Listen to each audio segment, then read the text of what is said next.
Hi, my name is Tom Allibone.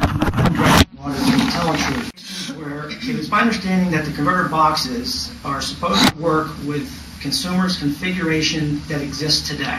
Okay, and we're finding that is not the case, at least in a rural community.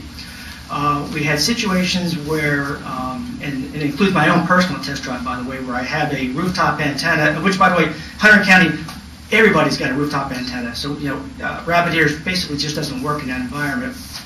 So, number one, we found out it's very difficult to find an antenna installer who actually climbs up on a roof and does this stuff.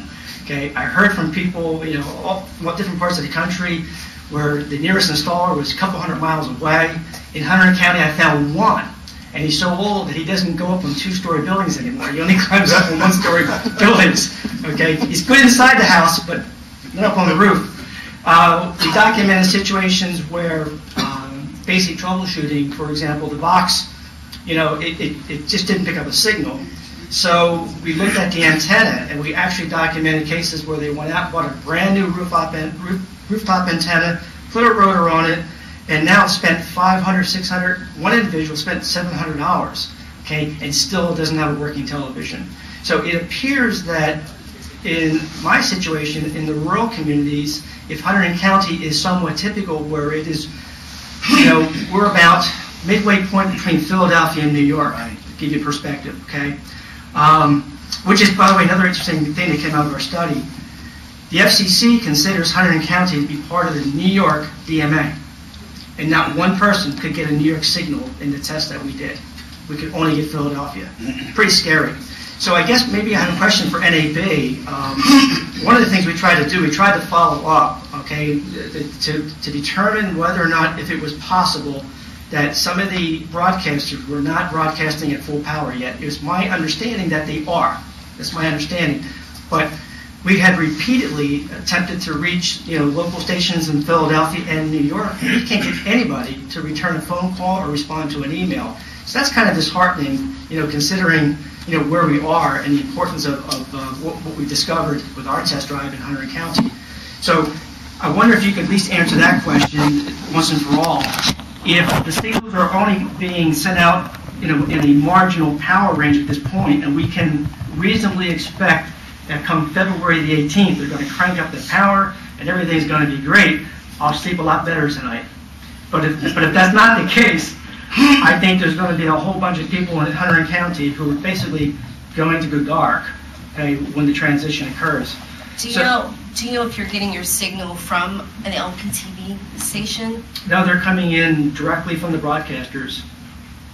Yeah, but I'm wondering if the broadcaster is a low power broadcaster or no, I'm talking major broadcast stations like WPVI, WCAU, all the major Philadelphia channels.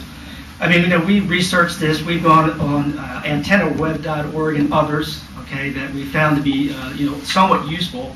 But I think, again, the typical consumer that I talk to would have a great deal of problem, trying to do some of the stuff that I did. I mean, eventually using myself as a guinea pig.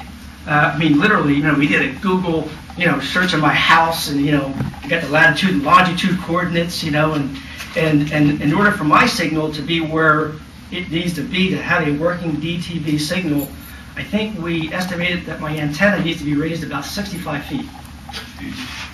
Okay? If I want New York, I have to go up about 140 some feet. Okay? So it's not looking good, but I can tell you, the test drives that we did, and some of the follow-up work, as I mentioned about, the antennas and things of that nature, we're also finding that many people, in the analog world, have a relatively good picture, okay, with some snow and stuff in there that they tolerate it. Okay, what we are seeing is that we're in this fringe area with a signal before it goes dark, it pixelates. So you run the scan and you feel really good, like I got it, and then when the picture comes up, it just looks like a bunch of boxes and stuff like that. So is there any hope for it in Hunter County and places like that around the country? That's the question. Can I talk to you offline? Actually, I'm not an engineer, but I can put you in touch with an NAB engineer that could probably answer your question a lot better than I could. Okay. Is Flemington? Yes, that's in the heart of. I used to live in Flemington. Okay. And I know exactly what you're talking about. because you're getting. As I remember as a child, we would watch Philadelphia television stations. It's not that the box is not performed well. I mean, if you bought them at a reputable sort of retailer, the boxes are probably working just fine. But your point about you have to be able to get a good signal, and digital signals drop off immediately. Analog signals degrade very gradually until you've got a snowy picture, a wavy picture. You still get sound, and then you got a radio with just sound, and then it goes away. But those digital signals are going to go like this. They're going to pixelate and they're going to disappear. And that's why we talk frequently about the 3 ways to convert. And subscription services may be, in some cases, the way to go. The blessing you have is that you do have local-to-local services via satellite. There are a lot of rural areas across America where they're going to not even have a local channel, and that's going to be local channel on satellite. And there's a lot of people that are watching viewable but poor signals. They're going to have a hard time picking them up in digital.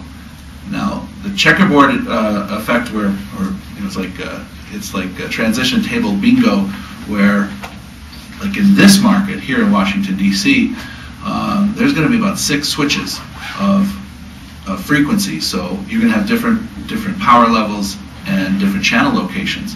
So in some rural areas they may benefit from that. In Wilmington, we found that there was an actual shrinkage of the NBC affiliate of their service territory. So people who were used to getting the Wilmington NBC channel, all of a sudden it disappeared.